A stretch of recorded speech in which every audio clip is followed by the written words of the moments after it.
Perkenalkan, nama saya Puji Rahayu Lestari. Jadi di sini saya akan menyampaikan materi tentang pendapatan pajak laporan operasional. Terdapat dua rumpun pendapatan pajak versi SAP, yaitu pendapatan laporan operasional pajak dan pendapatan LRA pajak. Pendapatan pajak LO berbasis akrual, sementara untuk pajak LRA-nya sendiri berbasis kas.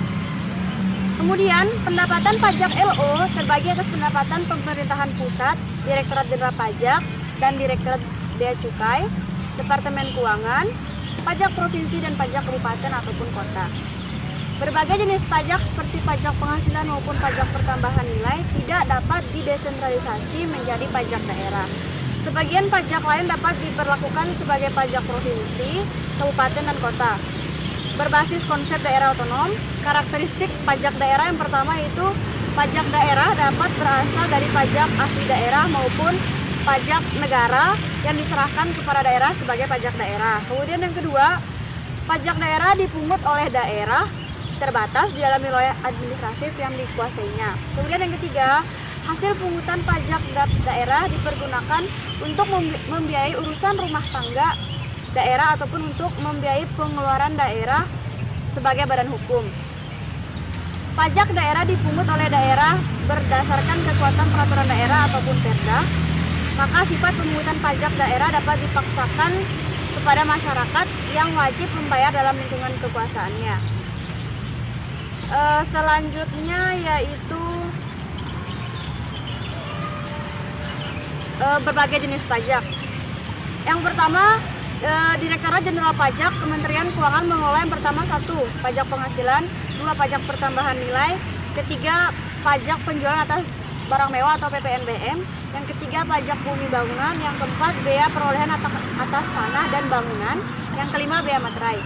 Kemudian, Direktorat Jenderal Bea Cukai Kementerian Keuangan mengelola satu, bea masuk, dua, cukai. Yang ketiga, pemerintah provinsi mengelola pajak kendaraan bermotor dan kendaraan di atas air.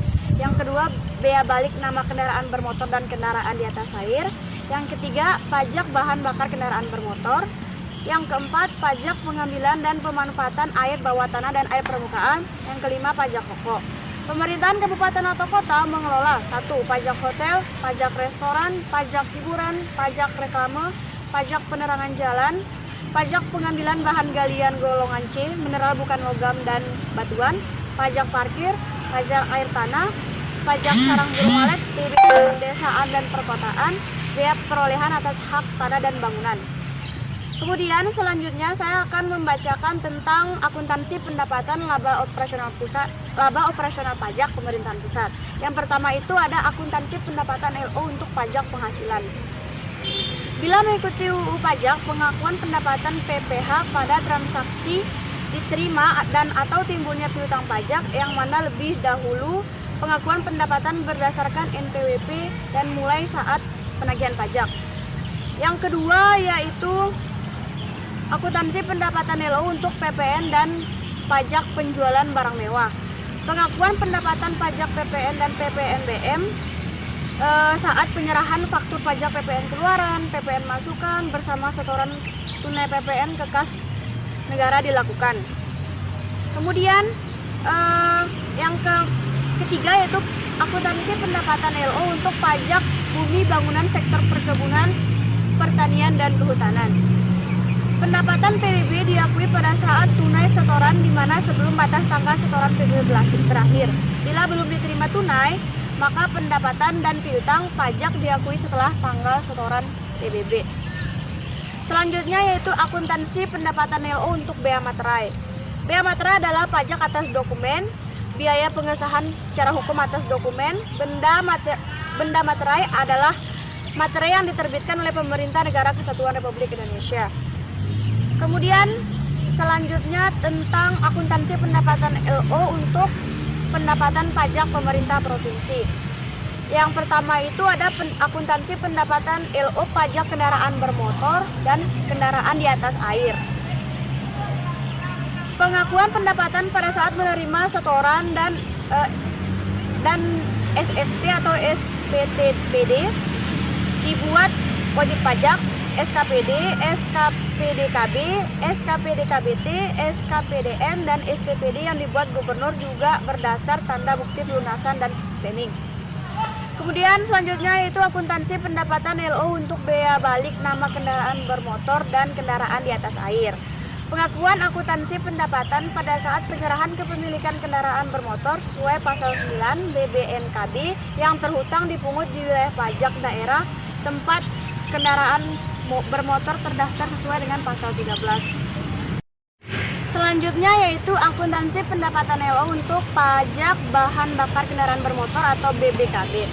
WP adalah penyedia BBKB dan atau importir BBKB. Subjek pajak adalah konsumen bahan bakar kendaraan bermotor. Selanjutnya adalah akuntansi pendapatan LO untuk pajak pengambilan dan pemanfaatan air bawah tanah dan air permukaan. Subjek pajak adalah orang pribadi atau badan yang dapat melakukan pengambilan air dalam permukaan. Pengakuan pendapatan pajak pada saat SKPD dibuat tugas pencatatan air itu untuk basis aktual LO atau pembuatan SSP dan TBP basis kas untuk LRA. Selanjutnya itu akuntansi pendapatan LO untuk pajak rokok. Pengakuan pendapatan pajak pada saat SPPR diterima atau SKPDKB diterbitkan. Subjeknya adalah konsumen rokok, sementara objek pajaknya adalah konsumsi rokok. Selanjutnya yaitu akuntansi pendapatan pajak untuk pajak reklame. Pengakuan pendapatan pajak pada saat penerimaan SKPD atau dokumen setara SKPD. Subjek pajaknya adalah orang pribadi atau badan yang menggunakan reklame. Sekian presentasi dari saya. Terima kasih. Assalamualaikum warahmatullahi wabarakatuh. Saya akan membahas tentang akuntansi pendapatan pajak pemerintahan daerah. Yang pertama itu akuntansi pendapatan LO untuk bagi hasil pajak provinsi, kabupaten atau kota. Berdasarkan peraturan provinsi untuk pembagian yang 30% pendapatan dan penerimaan pajak kendaraan bermotor dan bea balik nama kendaraan bermotor yang diserahkan kepada kabupaten, yang 70% peraturan provinsi untuk pembagiannya yaitu pajak bahan bakar kendaraan bermotor diserahkan kepada kabupaten atau kota. Peraturan provinsi untuk pembagian 50% pajak permukaan air diserahkan kepada kabupaten atau kota, dan yang ke-80% bila sumber air berada hanya pada sebuah kabupaten atau kota. Yang kedua itu ada akuntansi pendapatan LO untuk pajak hotel.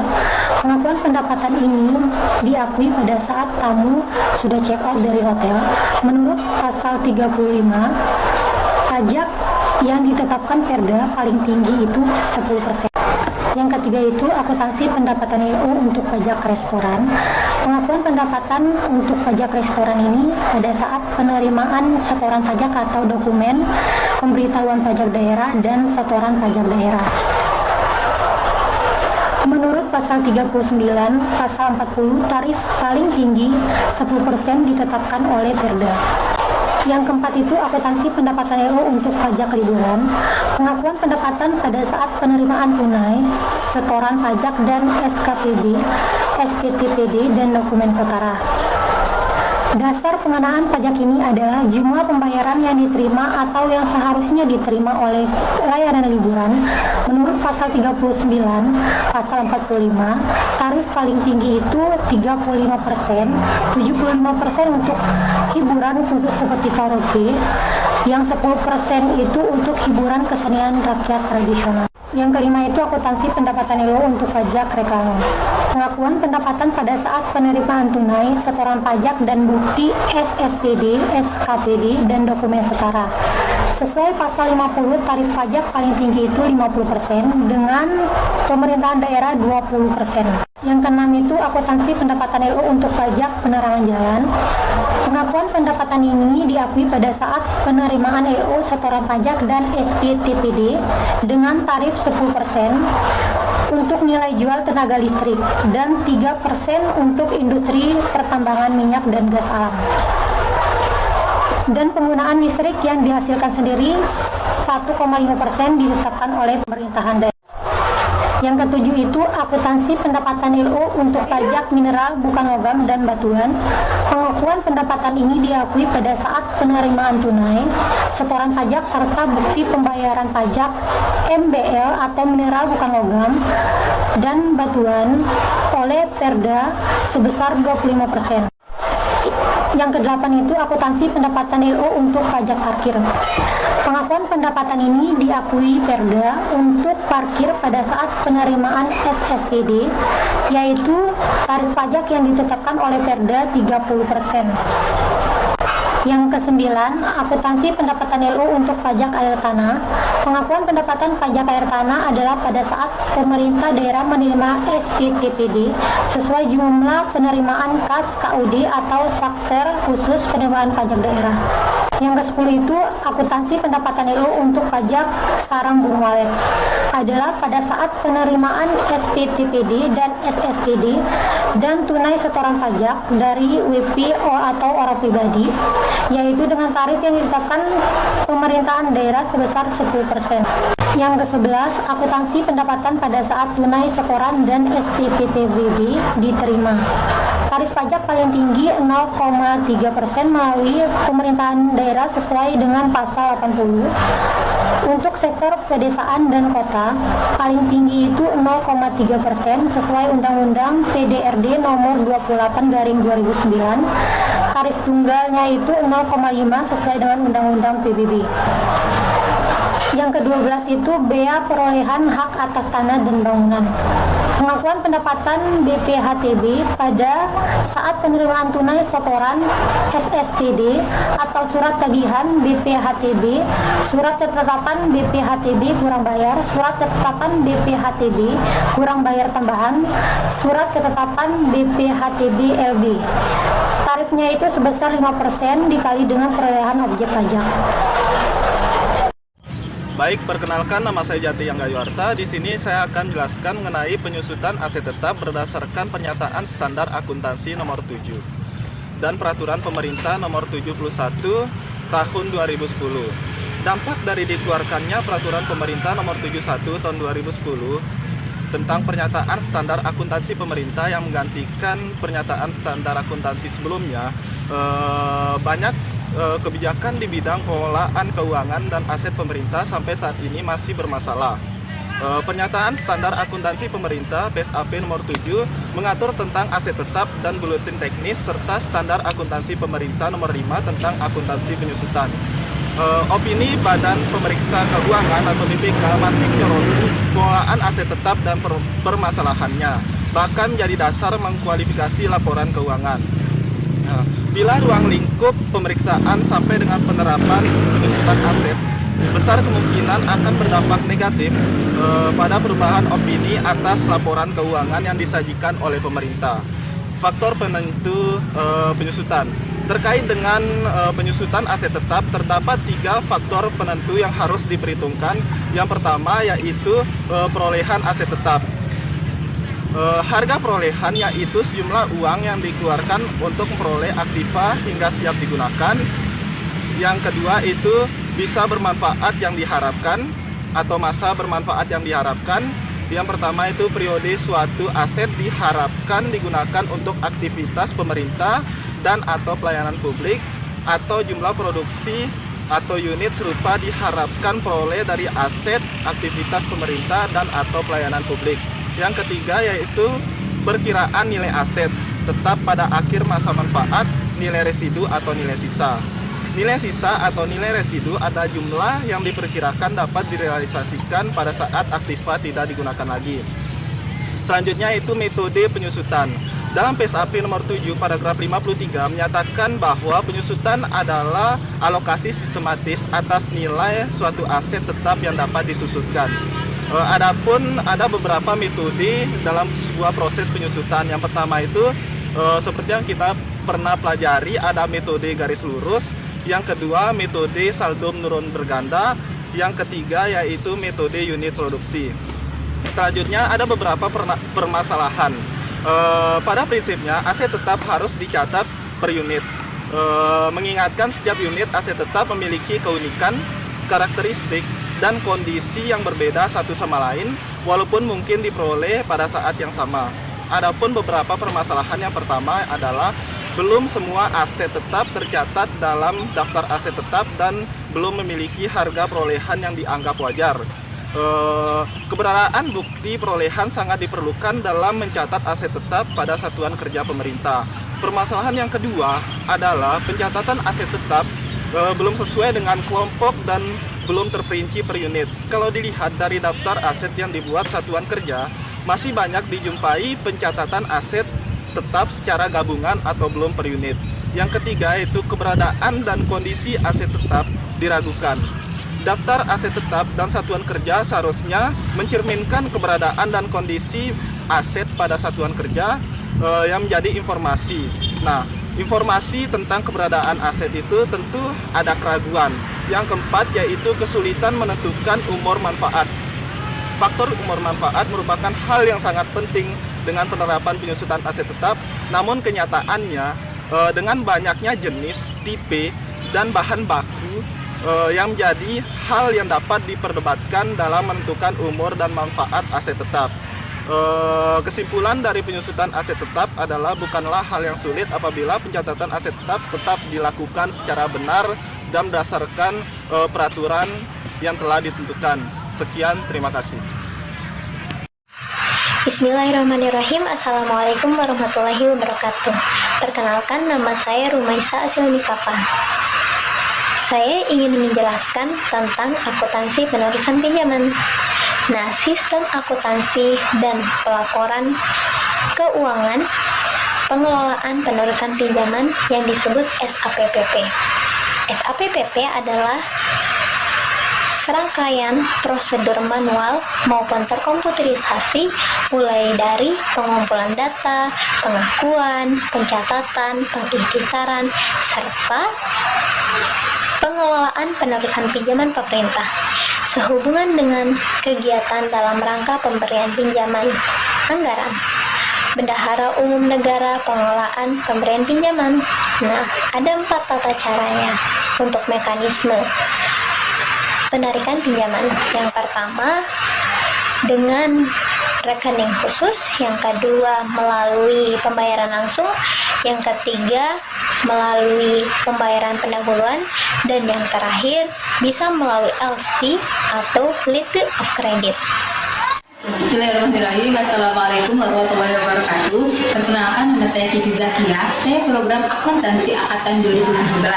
Adapun materi ini saya sampaikan merupakan materi tulisan dari saudara Rumai. Nah, bagaimana sih penyisihan terhadap kualitas piutang?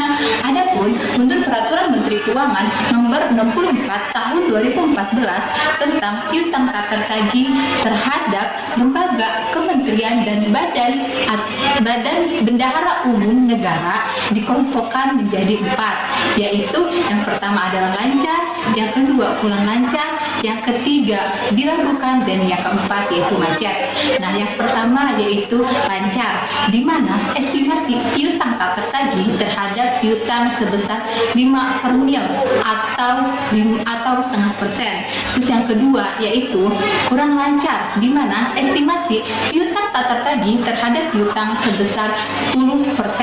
Dan yang ketiga yaitu diragukan, di mana estimasi piutang tak tertagih terhadap piutang sebesar 50%. Dan yang terakhir yaitu macet, di mana piutang tak tertagih terhadap piutang sebanyak atau sebesar 100%. Mungkin cukup sekian yang dapat saya sampaikan. Wassalamualaikum warahmatullahi wabarakatuh. Assalamualaikum warahmatullahi wabarakatuh. Perkenalkan, nama saya Dilais Noktariani dari Akuntansi 2017-1. Di sini saya akan memaparkan materi tentang akuntansi dana bergulir. Akuntansi dana bergulir merupakan dana yang dipinjamkan untuk dikelola dan digulirkan kepada masyarakat oleh pengguna anggaran atau kuasa pengguna anggaran yang bertujuan meningkatkan ekonomi rakyat dan tujuan lainnya. Adapun mekanisme dana bergulir. Penyaluran dana bergulir dilakukan oleh satuan kerja pemerintah pusat atau pemerintah daerah dengan mekanismenya sebagai berikut. Yang pertama, satuan kerja mendapatkan alokasi dana dari APBN atau APBD yang tercantum dalam dokumen pelaksanaan anggaran. Terus yang kedua, satuan kerja mengajukan pencairan dana kepada bendahara umum negara atau bendahara umum daerah. Yang ketiga, dana yang disalurkan tersebut merupakan pinjaman harus dikembalikan oleh peminjam atau masyarakat kepada satuan kerja, baik melalui lembaga lain atau langsung kepada satuan kerja pemerintah yang bersangkutan. Selanjutnya itu ada akuntansi dan pelaporan dana bergulir. Salah satu karakteristik dana bergulir adalah dana tersebut disalurkan kepada masyarakat dan masyarakat akan mengembalikan dana tersebut kepada Satker yang mengelola dana. Pengembalian dana tersebut bisa dilakukan secara cicilan atau sekaligus, dan besar pinjamannya yang harus dikembalikan yaitu sebesar yang telah ditentukan atau diterima dengan memperhitungkan jangka waktu pengembalian. Sekian dari saya, mohon maaf apabila ada kesalahan dan salah kata. Wabillahi taufiq wal hidayah. Wassalamualaikum warahmatullahi wabarakatuh. Perkenalkan, nama saya Mustaqim. Saya akan menjelaskan tentang sedikit materi tentang akuntansi piutang. Jadi di sini piutang merupakan salah satu unsur dari aktiva lancar dalam neraca perusahaan yang timbul akibat adanya penjualan barang, jasa, atau pemberian kredit terhadap debitur yang pembayarannya pada umumnya diberikan waktu tempo 30 hari sampai dengan 90 hari. Terus ciri-ciri piutang, yang pertama adanya nilai jatuh tempo. Nilai jatuh tempo yaitu istilah yang menjelaskan penjumlahan dari nilai transaksi utama lalu ditambah dengan nilai bunga yang dibebankan untuk dibayar pada tanggal jatuh tempo. Yang kedua adanya tanggal jatuh tempo. Tanggal jatuh tempo dapat diketahui dari lamanya atau umur piutang. Umumnya penjual menggunakan dua jenis pengukuran umur, yaitu bulan dan hari. Yang selanjutnya adanya bunga yang berlaku. Piutang dapat terjadi dikarenakan pembelian memutuskan melakukan transaksi secara kredit dan hal ini menimbulkan bunga. Bunga dalam hal ini dibayar sebagai pembayaran tertentu dan sebagai keuntungan bagi penjual karena sudah bersabar dalam menunggu pelunasan kredit tersebut. Terus selanjutnya ada jenis piutang. Yang pertama piutang usaha, yaitu suatu jumlah pembelian kredit dari pelanggan. Piutang timbul sebagai akibat dari penjualan barang atau jasa. Piutang ini biasanya diperkirakan akan tertagih dalam waktu 30 sampai 60 hari. Yang kedua, wesel tagih. Wesel tagih adalah surat formal yang diterbitkan sebagai bentuk pengukuran utang. Biasanya memiliki waktu tagih antara 60 sampai 90 hari atau lebih lama serta mewajibkan pihak yang berutang untuk membayar bunga. Terus yang terakhir, piutang lain-lain. Piutang lain-lain mencakup selain piutang dagang. Contohnya piutang bunga, piutang gaji, uang muka karyawan, dan restitusi pajak. Sekian dan terima kasih.